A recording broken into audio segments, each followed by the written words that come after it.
Well, hello everyone, and welcome to JBI Live, July 2022. For those that don't know me, my name is Craig Lockwood, and I'm the Program Director for Implementation Science, and I'm co-chair of JBI's Implementation Methods Group as well. And it's my pleasure to introduce today's webinar on facilitation within implementation. You may not know, but launched in June of 2020, the free JBI Live webinar series has gathered quite a fan base in spite of COVID and the challenges of connecting with each other. And it regularly features leading scientists and scholars who are presenting their research findings and their methodologies in relation to their areas of interest. With over 21,000 views on YouTube, JBI Live webinars attract a large audience and have a big impact with a diverse range of topics across evidence-based healthcare. As we start today, I want to acknowledge that we're delivering this webinar from the lands of the Kaurna people. I want to acknowledge the traditional custodians of the lands on which you are joining us from today as well, from right around the world. But I guess in particular, our own Aboriginal and Torres Strait Islander people who might be participating in this webinar today or later online, we welcome you to this event. And I personally pay my respects to elders past, present, and emerging, and celebrate the diversity of Aboriginal people, their ongoing culture, and their deep connection to the lands and waters of Australia. So now it's my pleasure to introduce Dr Lucylynn Lizarondo. Lucy is a PhD trained senior health services researcher in implementation science. She works in JBI Adelaide, but is also a co-convener of a mixed methods evidence synthesis group.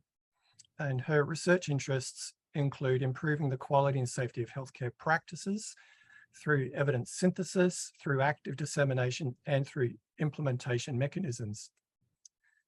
She is an evidence synthesis and implementation methodologist by trade, if I may say by trade. And her programs of research and work involve partnering with clinicians to implement best practices and to evaluate changes in practice and behaviour outcomes. So it's my very great pleasure to warmly welcome Lucy to the webinar. I will stop sharing my screen and Lucy can start sharing her screen and commence her talk. So, good morning, everyone, or good afternoon, or maybe good evening from wherever part of the world you're watching this presentation. So as Craig mentioned earlier, and Craig, thank you for that wonderful introduction. So as Craig mentioned earlier, so today I will be presenting about facilitation. So facilitation is a strategy that we use for evidence implementation or for helping clinicians get research into their clinical practice. So GRIP, as you can see there, is actually an acronym. So it's double meaning, and it's also an acronym that means getting research into practice. So just before I get started with my presentation, I just want to make the following declaration. So I'm currently a research fellow employee of JBI in the University of Adelaide here in South Australia. I'm also a member of the JBI Implementation Methodology Group, and I'm a trainer for the JBI Evidence Implementation Training Program and the Evidence Implementation Workshop. So in the next 50 minutes or so, this is what my presentation is going to be like. I'm going to start by defining or describing what facilitation is, as well as the evidence underpinning this strategy for evidence implementation.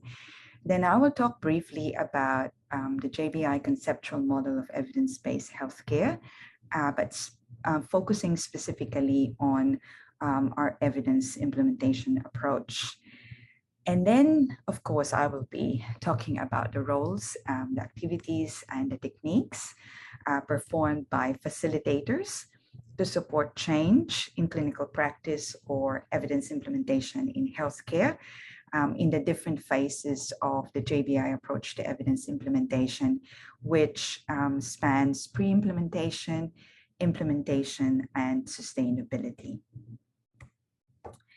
So I think for all of you who are watching this presentation, you probably use the word facilitation or facilitate in your day-to-day conversations. And when you use that term, in fact, when you actually look at the English dictionary, when you look at the meaning of facilitate or facilitation, it means you're making a process or you're making an action easy or easier. And that definition applies to facilitation in the context of evidence implementation. So that's the same way it's been described in the context of evidence-based healthcare. So if you look at the definition I have on the slide, that's a definition given by Jill Harvey and Alison Kitson. So for those of you who are familiar with them, they are the ones who developed the IPARIS framework. So they define facilitation as a technique by which one person makes things easier for others. Okay, so when you support someone or when you provide or you make things easy for someone, you're actually doing facilitation. So there's a common thread in the implementation science or knowledge translation literature that facilitation is a process of providing support to enable changes to occur in clinical practice. So really it's the role is about driving and motivating a practice change and to act as a resource for making that change in clinical practice. So when we talk about facilitation, it's actually both a role, and if it's a role, we call that role facilitator. And if we're referring to it as a process, because it's both a role and a process, and when we refer to it as a process, we call it facilitation, okay? And there is also another group of implementation researchers led by Berta and her colleagues.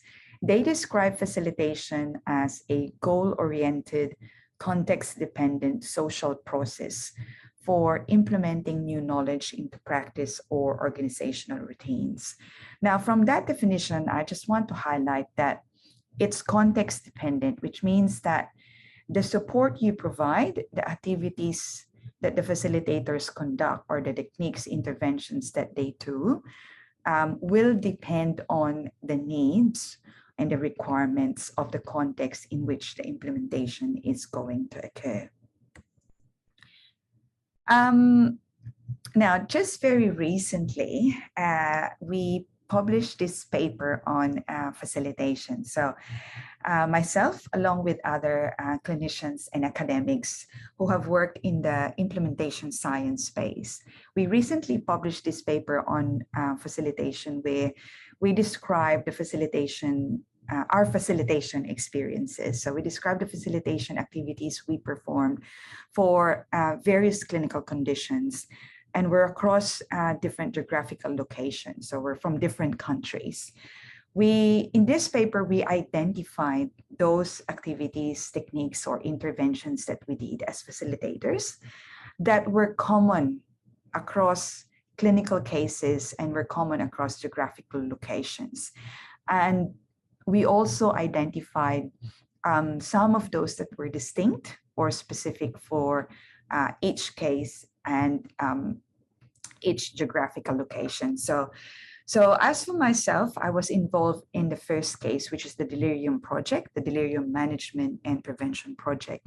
So as you can see from the slide, acting as change agents, leading the implementation initiatives, providing clinical expertise or even technical support in terms of methodology. Those are some of the key activities performed by facilitators like us or like myself. So I acted as an external facilitator, external because I was outside of the organization where the delirium prevention and management project was undertaken. And my main roles for that project were related to reviewing the evidence. So looking at the evidence around how do you best prevent or how do you best manage delirium, and also providing methodological advice to the team who underwent the project on how they can implement strategies in order to make their practices more in line with best practices on delirium and making sure the project is progressing as planned. So there was a team of facilitators involved with that delirium project. I was part of that facilitator team. And I'm going to talk more about my other experiences of facilitation, and I will cover that through the rest of my presentation. So I've got here a word cloud. So some of you might be more familiar with the other terms, not the facilitator, but maybe familiar with terms such as knowledge broker, a coach, a champion. Okay, so there was a review undertaken in 2017 by Cranley and his or her colleagues. They described the various roles and the characteristics of facilitation from the healthcare literature. So it's in the context of healthcare professionals that includes practice guidelines and other forms of research use and the roles undertaken by, or the roles undertaken to facilitate the uptake of evidence. So that review identified 9 facilitator roles, and that included opinion leaders, coaches, champions, research facilitators, clinical facilitators, outreach facilitators, linking agents, knowledge brokers, and what they called external internal facilitators. Okay, but the key goal and responsibility in all of those 9 roles is to drive and motivate practice change, and also to act as a resource for making those changes possible in the clinical setting. Now, at JBI, we use the term facilitator. So what I would like to say here is that the specific label really is not important. So, and it's really about the specific functions or the activities that the facilitator perform to support or enable evidence implementation. So providing support to empower or to enable individuals or teams to work effectively together to achieve a common goal. That's the main distinguishing feature of facilitation or the facilitator's role. Now, from our experience, this role is not based on a single person, okay? So you will have a team of individuals providing support to the team who's driving the implementation project, okay? So each of those individuals or each of those facilitators would bring unique skills and knowledge and attributes to the project, okay? But the aim for everyone is to enable positive changes in clinical practice. Now, there are different types of facilitators, okay? So some of which are classified according to the location. So I mentioned earlier that I was an external facilitator for that delirium project. So external facilitators, those are individuals who are outside of the hospital, the unit, or the health facility where the implementation initiative is going to happen. Whereas if you talk about internal facilitators, those are facilitators within the health facility or the health organization. Another classification is based on the nature of the role. So you may have a clinical facilitator who provides content expertise or clinical input. And you may also have a non-clinical facilitator who often provides, usually the non-clinical facilitator, they provide methodological input or implementation science expertise rather than healthcare specific, okay? And that's for the clinical facilitator. Now, as I mentioned earlier, it's always a team of facilitators rather than an individual facilitator. And then all of those facilitators collaborate with each other. So you may have, non-clinical and a clinical facilitator involved in the project, and you may have internal and external facilitators. So at JBI here in Adelaide, we work closely with clinicians. So it's that researcher-clinician partnership where the clinicians, they are the internal facilitators, they provide clinical input, so they're clinical facilitators, whereas us as researchers, we provide research-based knowledge or research-based assistance and methodological input, okay? So some of you might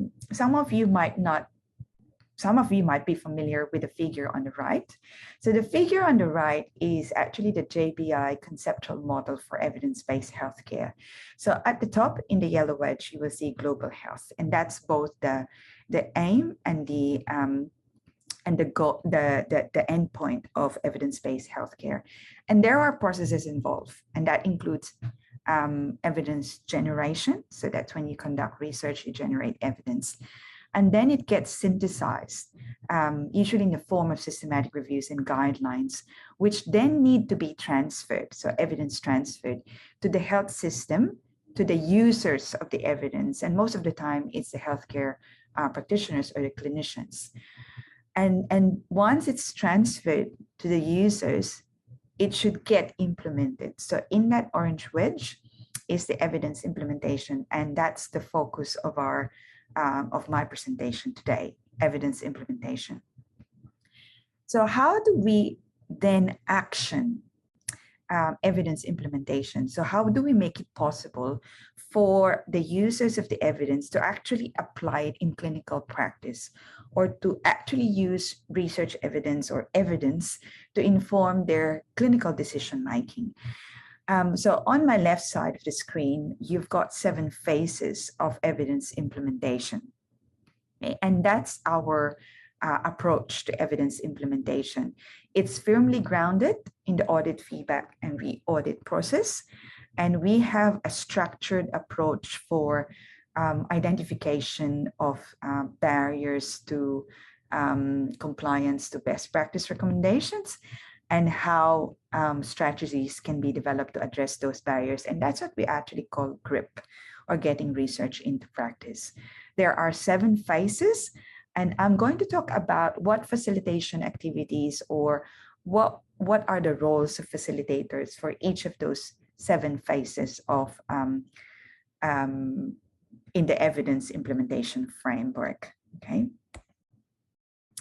Now, before I talk about the different facilitation activities, strategies, and interventions for each of those 7 phases involved in evidence implementation, I just want to briefly talk about this flagship implementation program from JBI, because this is where my experiences of facilitation came from, okay? So the JBI's flagship program for evidence implementation is actually a 6-month program.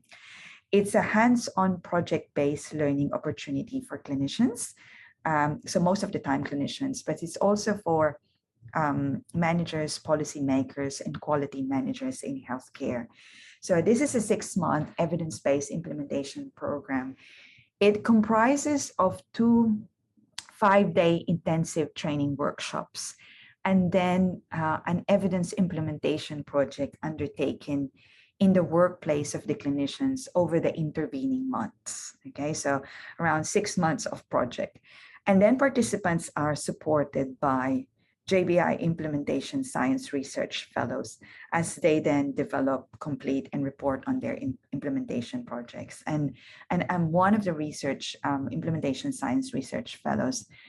And most of my experiences of facilitation actually stem from this program, and the partnerships I've had and collaborations I've had with the clinicians who are experts in their own clinical areas, but they require support in evidence implementation methods and methodology. So as part of this flagship program, we as implementation researchers, we act as facilitators.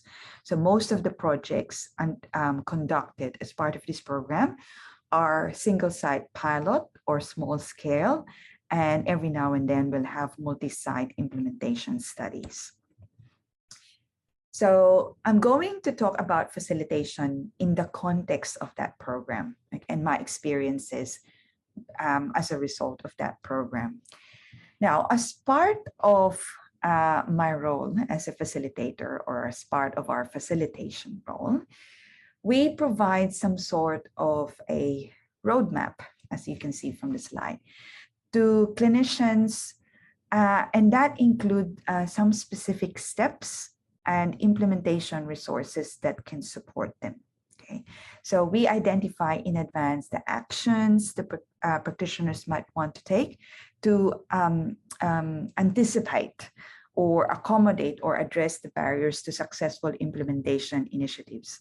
I think for many of you, you would know that evidence implementation, it's a very complex initiative to undertake. And although there has been a lot of frameworks, models that have been developed, okay, to push forward implementation, sometimes the use of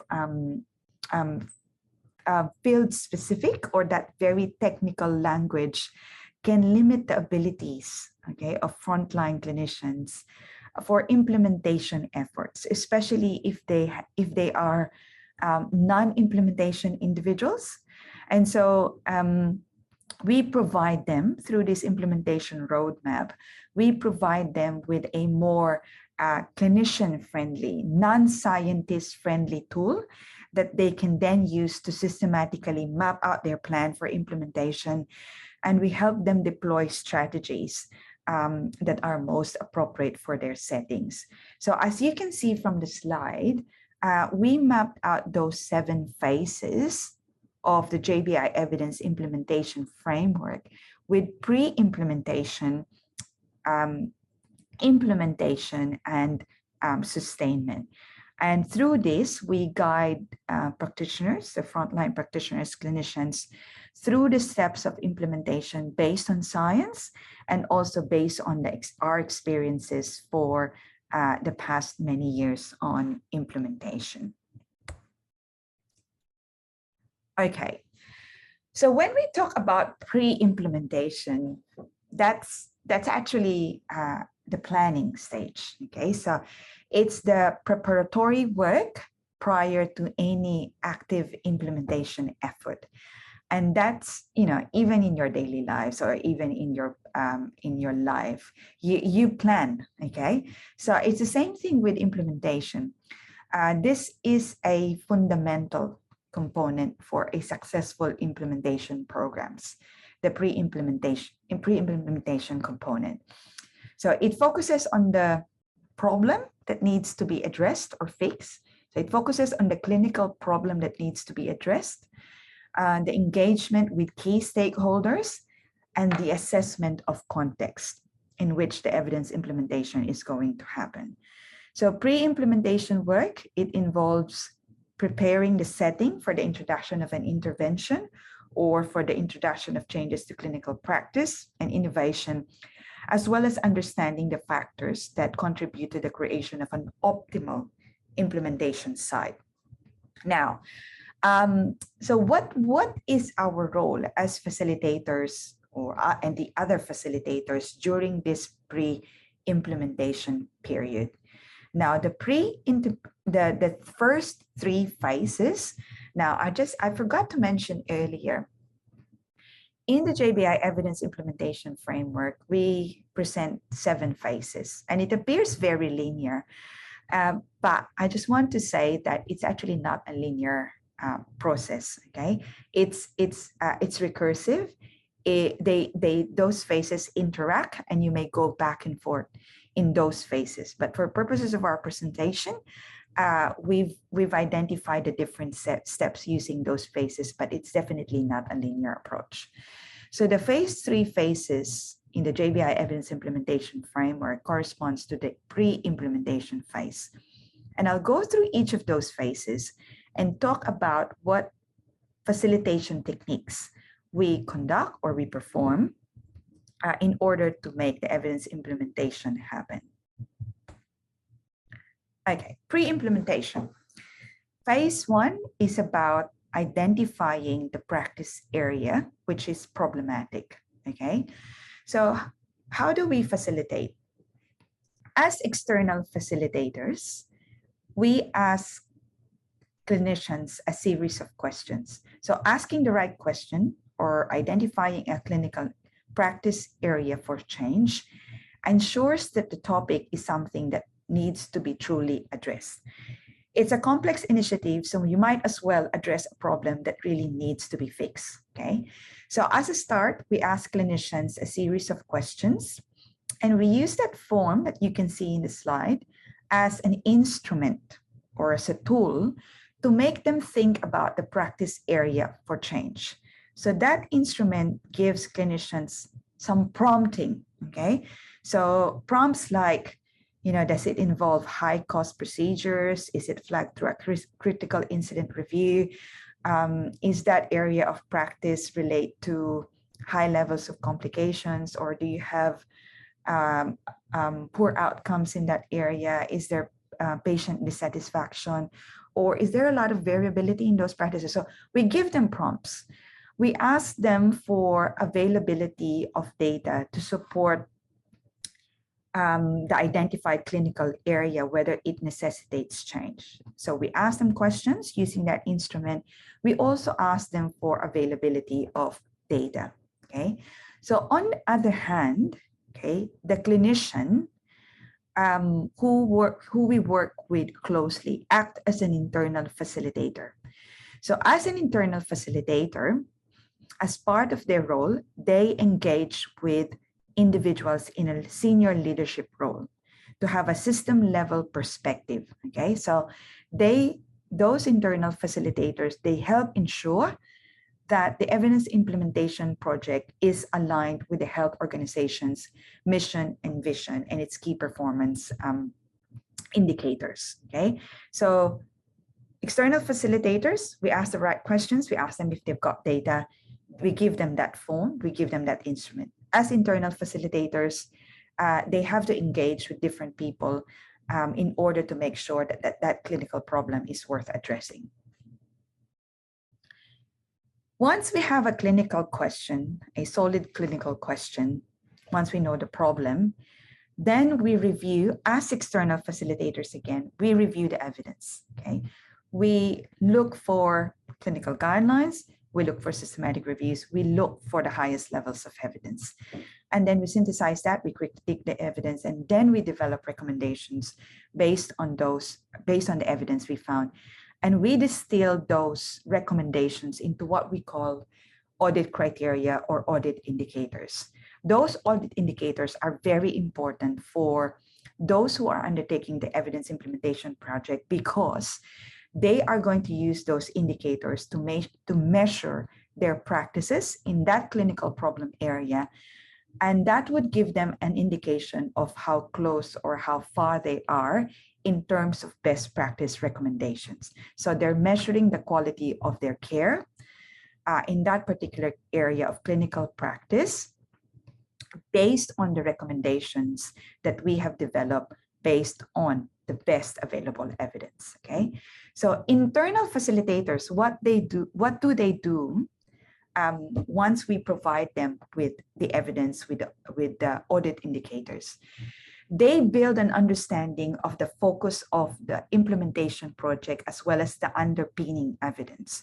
So they start to think about who will be affected by those changes once they see the recommendations, and how will they be affected? So will the staff be on board, or will they agree with the changes? What are the benefits? Will it require significant challenges or changes, and what challenges can be experienced and at what scale? Okay, so those are the roles of the external and internal facilitators.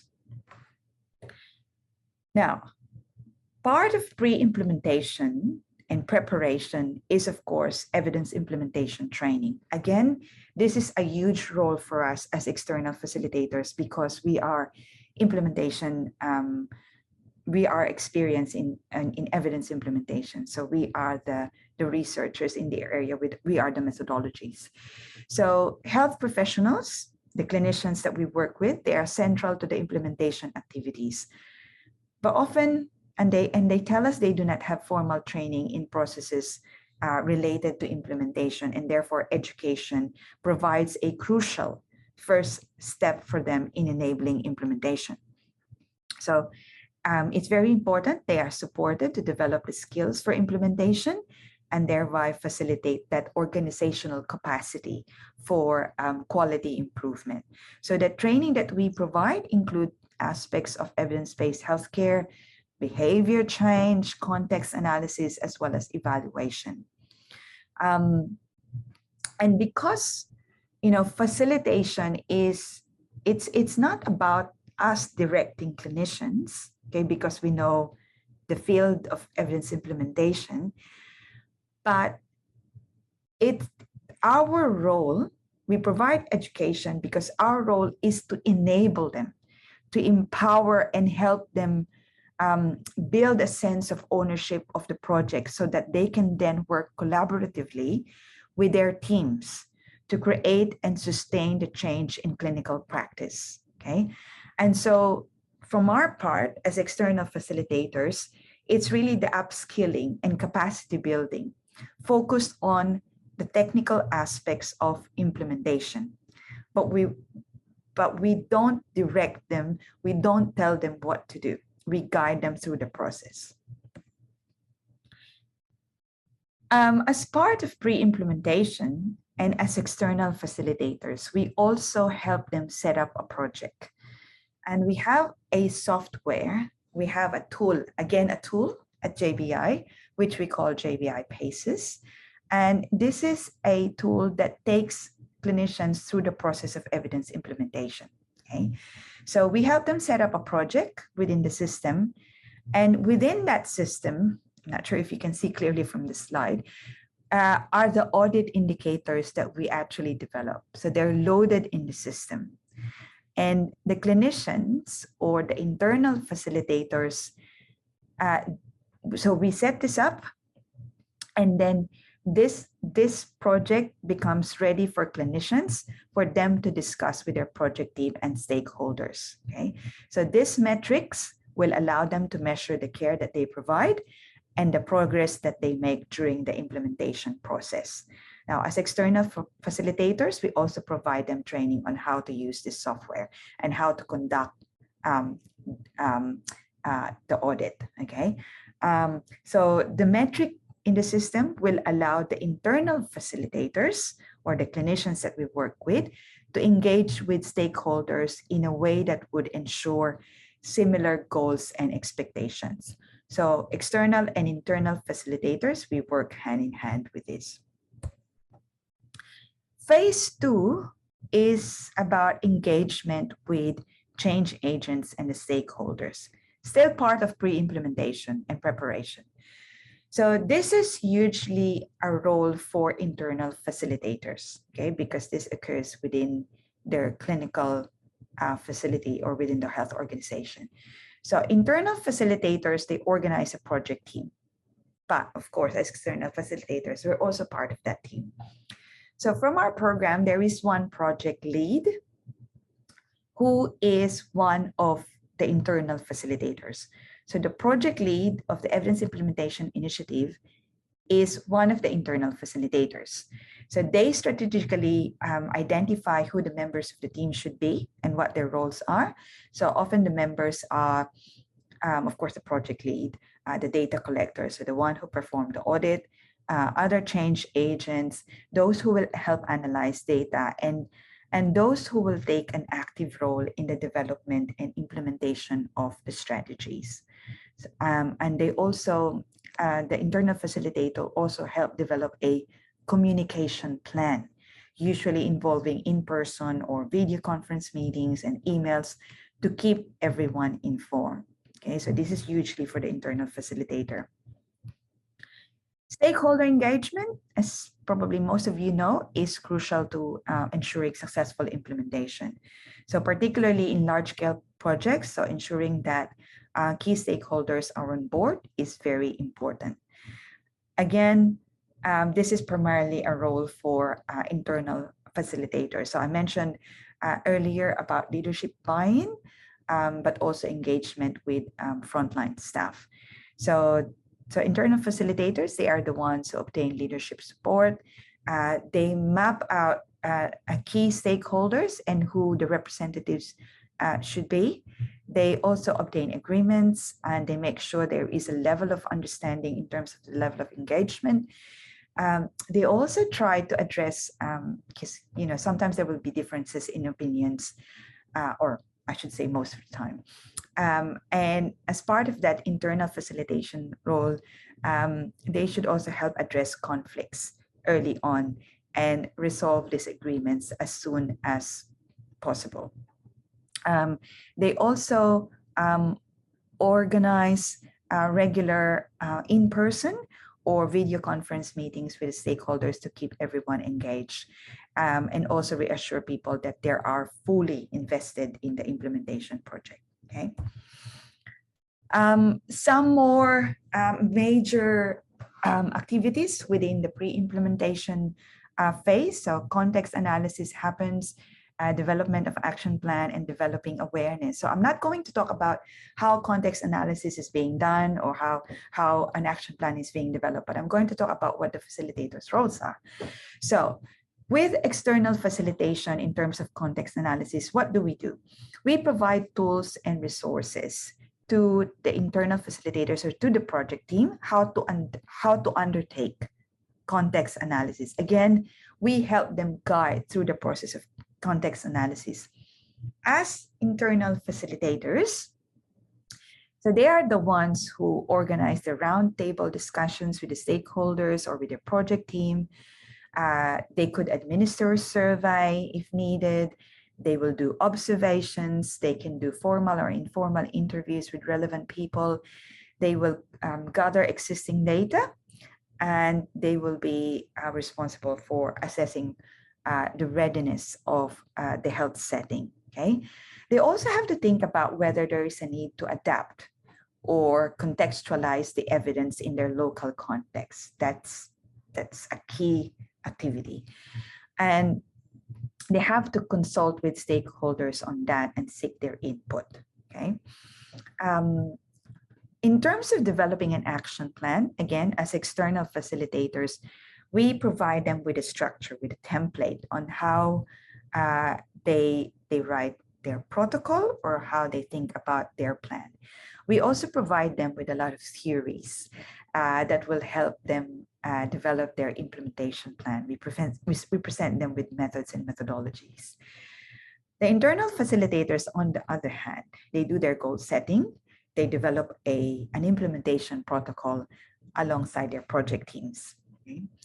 And in terms of developing awareness about the implementation project, obviously that's, again, hugely a role of the internal facilitators. So they present the project, or they present the evidence implementation initiative, the changes that need to occur to the staff, to the relevant people.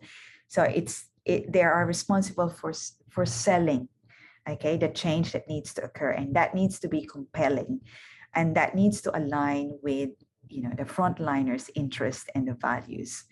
And sometimes those changes can be met with skepticism by some of the staff or some of the practitioners or even some of the consumers.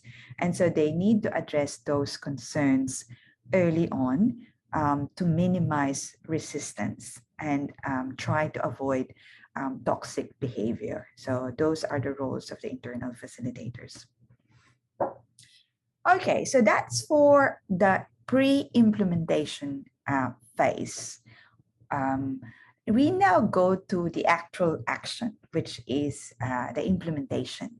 So this is the phase when the action plan or the implementation plan is actually deployed to improve uptake of the changes or the evidence-based intervention or the effective intervention or the practice process.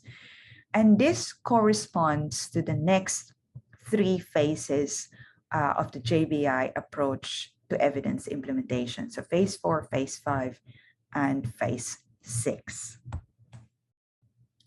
So implementation in the JBI approach is about reviewing practices. So reviewing the current practice against the best practice recommendations to check how big the gap is between current practice and what's ideal practice.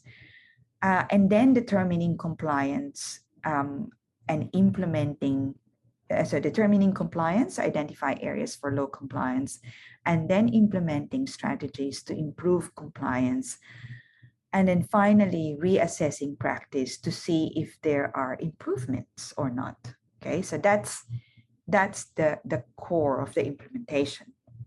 So getting research into practice, or GRIP, is the main framework within this phase of implementation. So it involves identifying barriers and enablers to compliance and developing and implementing strategies to address those barriers, okay? So this is the phase when the team and the facilitators engage multi-layer of stakeholders in an iterative problem solving to adjust implementation plan. So there's a lot of problem solving during this stage. There are the reporting systems for providing feedback should also be in place, and a process of and a process mapping is also undertaken to better understand current practices and which components lead to which outcomes. Okay, so a lot of problem solving and understanding processes, and also a lot of engagement with different stakeholders and people take place during this phase. So what do the internal facilitators perform during the implementation phase? And you can see from this slide, this is actually based on a study that we did probably about 3 or 4 years ago now. We did a mixed method study, and part of that is interviewing the people, the clinicians that we work with as internal facilitators. And these are some of the things they said they did as part of their internal facilitation role. So they drive the change in clinical practice, they foster group dynamics, they encourage participation or the buy-in from staff, they adapt the evidence into local practice. And aside from providing day-to-day leadership, they also perform administrative roles like, organizing meetings, sharing meetings with stakeholders. They gather information, they synthesize those information into reports, and they generally provide practical assistance wherever needed, okay? So those are what we found from the study we did on what the internal facilitators perform during the implementation phase, okay? So specifically for phase 4 on review of practice against audit criteria, that is about having a baseline audit, or that's having baseline information about what the current practice looks like, and for how close or how far is the current practice from an ideal practice, or based on the best practice recommendations. Again, as external facilitators, what we do is during this process of baseline audit, we assist with sample size identification. Okay, so we assist with suggesting what are the possible data collection methods, and we also assist with analysis of complex data, whether that's statistics or quantitative data, or whether they are qualitative data. Now, internal facilitators, on the other hand, what do? They perform the audit, or they do the actual data collection, or if they have other data collectors or auditors, they train them. They also lead the development of the audit guide, the data collection system, or the measurement system for their local setting, because that's important, because that's for continuous monitoring. They also organize access to patient records. Okay, if they need patient records to collect data, they organize access to those. They examine compliance to best practice and compare with benchmarks. They also prepare baseline audit report. Okay, so we work hand in hand with the internal facilitators, but they take a huge role during this phase. How about we go to phase 5? And this is actually the grip stage. And if you might recall, earlier I said grip involves identification of barriers and enablers, as well as the development of strategies and their implementation in order to bridge that gap, or in order to improve the compliance where there are low areas of compliance.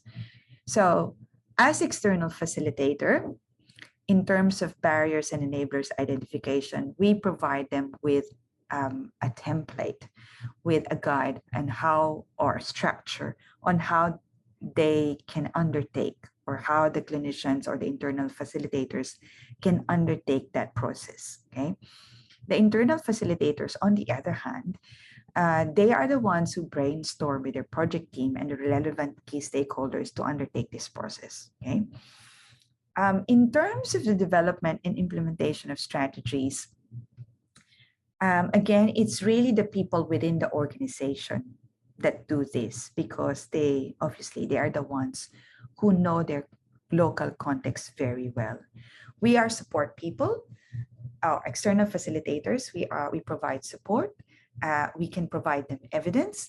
We can validate those ideas and solutions that they propose, okay? But they are responsible for delegating responsibilities. They conduct in-services and education. They mentor the clinicians. They also oversee the development of resources and the tools that they need to make those changes in clinical practice. They keep their lines of communication open. They revise the plan as needed. So a lot of those problem solving, okay? So the internal facilitators, they do all of those activities. Again, I've extracted this from the study we did years ago, and we interviewed we did an interview to know what the roles of the external facilitators are during this phase, okay? So as I've said earlier, the implementation is really under the ownership of the clinicians or the internal people that drive the change, okay? As external facilitators, we act as a sounding board, okay? We offer advice. We can only offer advice. We provide guidance and feedback. We also provide encouragement, and we help them develop resources, okay? So if the clinicians, if the internal facilitators have to develop resources, we provide them with evidence. We help search for evidence and literature, which will then be used to develop their resources. So these are mainly our the activities that we do as external facilitators. So what happens during the follow-up? Okay, so just to review, during the implementation phase, we do baseline audit to get a picture of what's currently happening in clinical practice, and then identify areas where there are low compliance in terms of best practice recommendations. And then in areas where there are low compliance, we need to identify barriers and enablers of why that's the case. And then we try to bridge the gap or address those low compliance and the barriers by developing strategies. Once those strategies have been implemented, hopefully we get improvements. We increase the compliance to best practice. And how do we know that? By doing a follow-up audit. So what's the role of the external facilitator with a follow-up audit? Again, we can assist with the analysis of complex data. Okay, so depending on how much data was collected by the internal facilitators. The internal facilitators, they do most of what you can see on the slide. They perform the audit, they examine the changes in compliance, so hopefully there are improvements. They prepare the audit report. They also celebrate successes and achievements. That's very important, celebrating successes and achievements, and they provide ongoing support and reassurance. So I just want to again highlight, when I talk about internal facilitator, that's not one person, okay? It's a team of internal facilitators.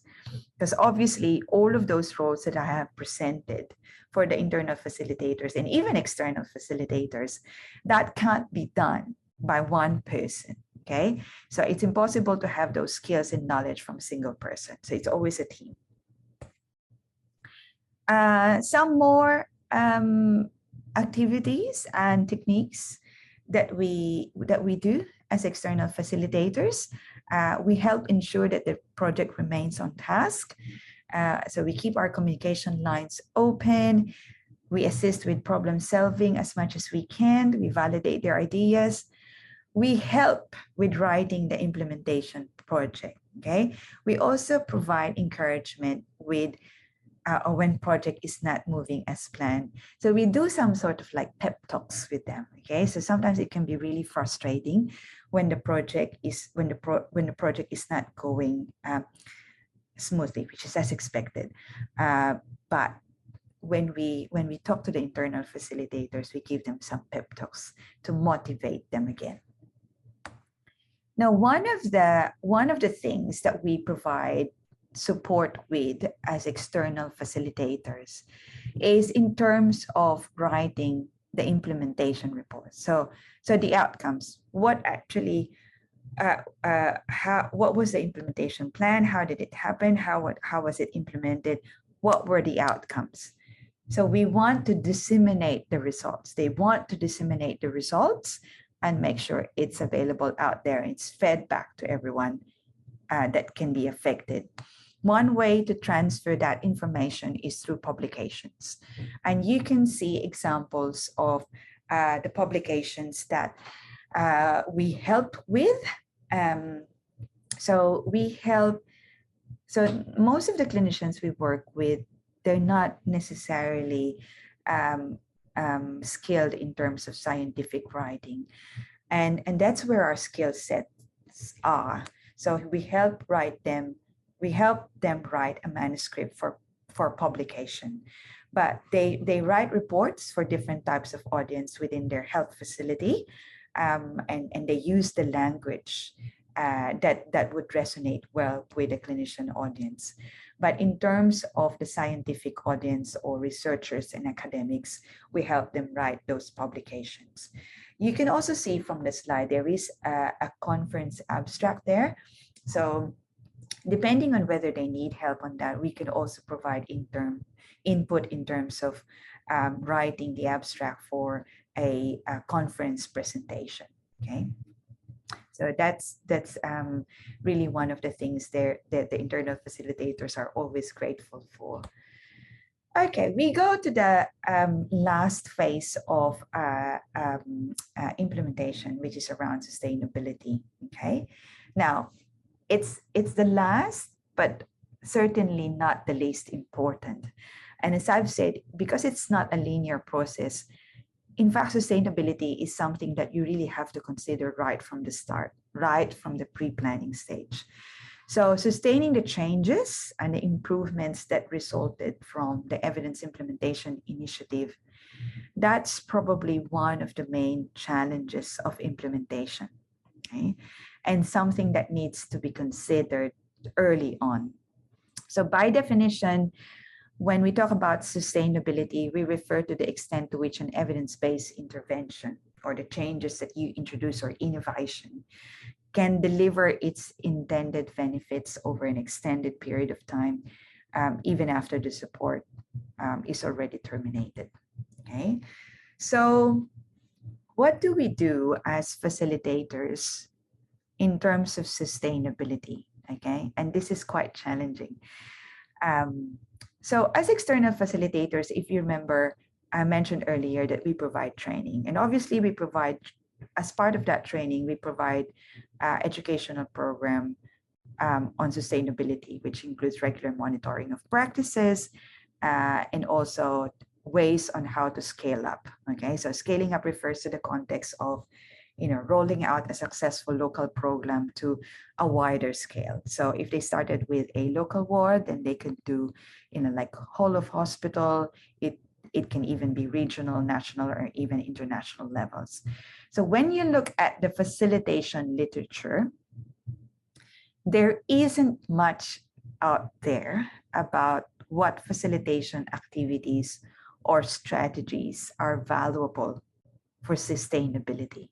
Okay, so this is really an emerging area for research because there's still a lot of unknowns on sustainability, let alone facilitation for sustainability. But what we know, okay, so from JBI, what we know is that partnerships are important. Partnerships are vehicles for achieving sustainable implementation targets. And the whole premise in partnership, and probably something that you know already, is that by combining the resources, the skills and competencies of different sectors, implementation challenges can be addressed in a more robust and innovative manner than individual approaches, okay?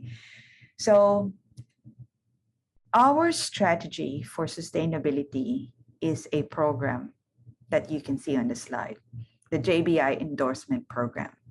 So JBI endorsement represents a portion of that important collaboration or partnership among multiple stakeholders from different sectors and scales dedicated to the sustainable implementation of evidence-based healthcare. So the idea really is to develop a portfolio of actions and commitment that facilitates a collaborative approach to integrated implementation. So with JBI endorsement, we bring together some of the most important players from the clinical setting as well as from the research setting, okay? So the clinical setting takes the lead in identifying linkages across sectors and scales, and breadth of participation in the collaboration should be, clear right from the start. So in any collaboration, there has to be a clear division of roles and responsibilities, okay?